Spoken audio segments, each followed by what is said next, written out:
ہمارے گھر تک پہنچا، یہ قرآن جو ہمارے گھر تک پہنچا، یہ اذانیں جو ہمارے گھر تک پہنچی، یہ جو دین کا فرمان ہمارے گھر تک پہنچا، یہ جو پردے کا قانون ہمارے گھر تک پہنچا، یہ جو نماز کے احکامات ہمارے گھر تک پہنچے، اس کے پیچھے قربانی کتنی بڑی دی گئی، اور ہم دھڑلنے سے بغیر کسی تردد کے، بغیر کسی خوف کے، بغیر کسی حیا کے ہم ہر وہ گناہ کرتے ہیں جس سے اللہ کے نبی کے دل کو تکلیف پہنچتی۔ میں اس فرقے سے خطاب نہیں کر رہا ہوں جو نبی کو مر کے مٹی میں مل جانے والا مانتا ہے، میں تو اس قوم سے خطاب کر رہا ہوں جس قوم کا عقیدہ یہ ہے تو زندہ ہے واللہ، تو زندہ ہے واللہ، میری چشم عالم سے چھپ جانے والے۔ ہم نبی کو زندہ مانتے ہیں، اور صرف زندہ نہیں مانتے بلکہ اس سے بڑھ کر اپنی جانوں کے قریب مانتے ہیں۔ النبی اولا بالمومنین من انفسہم، نبی مومنوں کی جان سے زیادہ قریب ہے۔ آپ مجھے اندر بتائیں، نبی یہ پاک، نبی یہ رحمت مجھ سے اور آپ سے، ہماری جان سے زیادہ قریب ہے، تو بولو ہم جو کرتے ہیں حضور کو پتہ چلتا ہے کہ نہیں چلتا؟ چلتا ہے۔ اور جب حضور کو پتہ چلتا ہے تو حضور کے دل پہ کیا گزرتی ہوگی؟ حجام کی کرسی پہ بیٹھ کر جب حضور کا کوئی عاشق کہلانے والا جب داڑھی منڈا کر گٹر میں پھکواتا ہوگا تو اس وقت رسول اللہ کے دل پاک پر کیا گزرتی ہوگی؟ جب کوئی لڑکا جب کسی لڑکی کے ساتھ زنا کا منصوبہ بناتا ہوگا، وہ بھی مسلمان، وہ بھی کلمہ پڑھنے والا، حضور کے دل پر کیا گزرتی ہوگی؟ راتوں کی تنہائیوں میں اور راتوں کی تاریکیوں میں اپنے ہاتھوں میں بڑے بڑے اسمارٹ موبائل لے کر کے جب ہم مووی دیکھتے ہوں گے، اس وقت رسول اللہ کے دل پر کیا گزرتی ہوگی؟ مردہ نبی کو تو ہم مانتے ہی نہیں، اس لیے کہ کوئی نبی مردہ ہے ہی نہیں، اللہ کا ہر نبی زندہ ہے۔ ہمارے امام کا تو عقیدہ یہ ہے، انہوں نے عقیدہ یہ دیا ہے انبیاء کو بھی اجل آنی ہے، مگر ایسی کہ فقط آنی ہے، پھر وہی موت کے بعد ان کی حیات مثل سابق وہی جسمانی ہے۔ ہر نبی زندہ ہے، لیکن ہمارے نبی تو ایسے زندہ ہے کہ وہ روحی کائنات ہے، وہ جانے کائنات ہے۔ کائنات کی زندگی کے لیے میرے نبی کی زندگی ضروری ہے۔ اگر کائنات زندہ ہے تو مصطفیٰ جان رحمت کی زندگی کی وجہ سے زندہ ہے۔ بے شک بے شک اللہ۔ میرے امام کہتے وہ جو نہ تھے تو کچھ نہ تھا، وہ جو نہ ہو تو کچھ نہ ہو، جان ہے وہ جہان کی، جان ہے تو جہان ہے۔ لیکن اے عاشقان رسول، اے رسول اللہ کی محبت میں تڑپنے والوں، اے عشق مصطفیٰ میں اپنی جان کی نظریں قربان کرنے کا جذبہ دلوں میں رکھنے والوں، اس وقت ہمارا عشق رسول کہاں جاتا ہے؟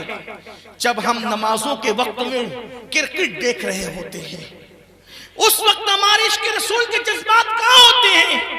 جب اپنے محبوب سے آنکھیں چرا کر ہم کسی عورت پر بدنظری کر رہے ہوتے ہیں، اس لیے کہ یہ ہنسنے کی بات نہیں، کوئی لطیفہ نہیں ہے، لیکن حضور کے دل پہ کیا گزرتے ہوگی؟ اتنا یاد رکھنا صرف میری ایک بات، اس لیے کہ میں آپ لوگوں سے پہلے بھی کہہ چکا ہوں، آج بھی کہتا ہوں، میں کوئی مقرر خطیب نہیں ہوں، میں تو صرف اپنا دل کا درد آپ کے پاس لے کر آتا ہوں۔ لیکن یہ بات آپ کو کہنا چاہتا ہوں، جو ماں کا دل دکھائے ایک بار اور ماں سے معافی نہ مانگے، مرتے وقت اس کی زبان پہ کلمہ نہیں آئے گا۔ جو ماں کا دل دکھائے اس کی زبان پہ مرتے وقت کلمہ نہیں آئے گا۔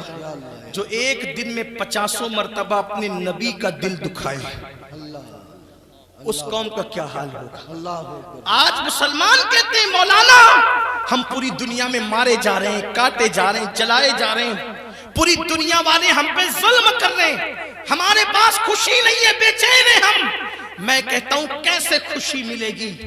جو قوم اپنے نبی کو خوش نہیں کرتی اس قوم کو خوشی کیسے ملے گی؟ کبھی خوشی نہیں مل سکتی۔ بلڈنگیں بنا لو خوشی نہیں ملے گی، بڑے بڑے کاروبار اکٹھا کر لو خوشی نہیں ملے گی، قیمتی سے قیمتی لباس پہنو خوشی نہیں ملے گی، کیونکہ خوشی لباس سے نہیں ملتی، خوشی لباس سے نہیں ملتی۔ جا کے ان ہیرو کی زندگیوں میں جھانکو، جو ہیرو ایک مرتبہ ناچنے کے کروڑوں روپے لیتے، کوئی کمی نہیں ان کے پاس، اگر ان کے پاس کمی ہے تو صرف خوشی کی کمی. سب کو خوش کرنے کی کوشش کرنے والے فلمی دنیا کے ہیرو وہ خود خوش نہیں ہیں. ان کی پرسنل لائف میں جا کر کے کبھی جھانکنے کا موقع ملے تو جھانکنا. ہاں جو ٹی وی پر ہنسنے ہنسانے کے پروگرامات میں آتے ہیں زبان سے زبردستی کھیکھی کرتے ہیں, لیکن ان کی آنکھوں کا سونا سونا پن بتاتا ہے کہ میرے ہونٹوں پہ دکھاؤں کا تبسم ہے مگر میری آنکھوں میں اداسی کے دیے جلتے ہیں. لباس تمہیں کبھی خوش نہیں کر سکے گا, اونچی عمارتیں تمہیں ہمیں کبھی خوش نہیں کر سکتی. قیمتی لباس, قیمتی کاریں, قیمتی بائک, قیمتی سفر, قیمتی غذائیں, دسترخوانوں کی لذتیں کبھی خوش نہیں کر سکتی, کیونکہ خوشی کا ضابطہ تو صرف ایک ہے, بس ایک اور ایک اور ایک. خوشی کیسے ملتی ہے لوگوں کو؟ خوشی کا ضابطہ ایک ہے, خوشی کا قانون ایک ہے. قدرت کے نقیب نے اعلان کیا ہے تم میرے محبوب کو خوش کر دو, میں تمہیں دنیا اور آخرت کی ہر خوشی عطا کر دوں گا. بے شک. نعرہ تکبیر, نعرہ رسالت. لباس نہیں ہوگا پھر بھی تو خوش ہوگا, کھانا نہیں ہوگا پھر بھی تو خوش ہوگا, بائک نہیں ہوگی پھر بھی تو خوش ہوگا, نرم گدے نہیں ہوگے پھر بھی تو خوش ہوگا. میں نے یہ آیت جب پڑھی الا ان اولیاء اللہ لا خوف علیہم ولا هم یحزنون, کہ اللہ کے جو ولی ہیں ان کو کوئی غم نہیں ہے, تو میں نے آیت میں غور کیا یا اللہ یہ بھوکے ہیں پھر بھی غم کیوں نہیں, اچھے کپڑے ان کے پاس نہیں پھر بھی غم کیوں نہیں, اچھے مکانات ان کے پاس نہیں پھر بھی غم کیوں نہیں, یہ خوش کیوں ہے دنیا اور آخرت میں؟ تو پتا چلا ولی کبھی نبی کو ناراض نہیں کرتا, ولی ہمیشہ نبی کو خوش رکھتا ہے. تو ولی زمین پہ رہتا ہے تو بھی خوش رہتا ہے, زمین کے اندر رہتا ہے تو بھی خوش رہتا ہے. خوشی کا ضابطہ ہے حضور کو خوش کرو, اللہ کے نبی کو خوش کرو. بہت اچھا پیغام. آپ کہتے ہیں میری بیٹی 35 سال کی ہوگی, رشتے نہیں آتے, تو نے نبی کو ناراض کیا ہے. خوش کر کے دیکھ, تیرے دروازے پہ نہ رشتوں کے چکر لگے تو پھر کہنا مولانا میں بہت مقروض ہوں, میرے یہاں پر بہت قرضے کا معاملہ ہے. حضور کو خوش کر کے دیکھ کیسے رحمتوں کا نزول ہوگا. ہم نے ایک بہت بڑی غلطی کی ہے, بلکہ سب سے بڑی غلطی کی ہے, ہم نے سب کو خوش کیا, اس کو خوش نہیں کیا جس کی خوشی اللہ چاہتا ہے. میرے امام کہتے خدا کی رضا چاہتے ہیں دو عالم, خدا چاہتا ہے رضائے محمد صلی اللہ علیہ وسلم.